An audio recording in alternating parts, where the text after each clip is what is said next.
Hi everybody, I'm Andrew Masters, an analyst at FIBO Group, and in this video we'll talk about the trading plan as an important part of successful trading.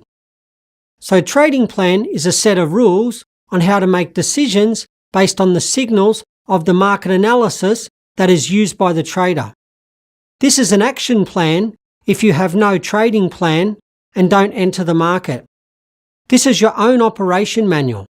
In order to start using the new electronic appliance, one should read the manual first. Many people ignore this item. That's why the appliance is broken before you benefit from it.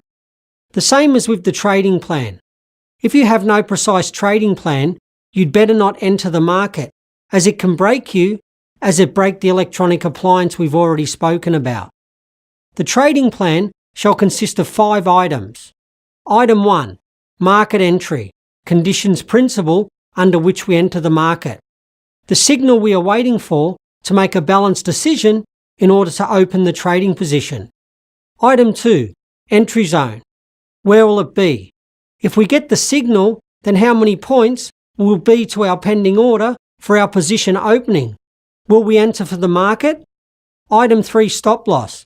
Don't forget about our protective order. It's our insurance if anything goes wrong. Item 4. Profit taking. It's important to understand where exactly you are going to take profit. Don't mix it with planning of the earned surplus. If you work with the levels, then you have to fix profit and a little bit earlier than the next level. If you work with the graphical figures, then after the triangle is entered, the price works out its height. Lastly, the 5th and the last item, transaction support. For example, we need to have algorithm of our protective order, movement in the order to maximize profit. That's all for now. In the next video, we'll talk about trading psychology.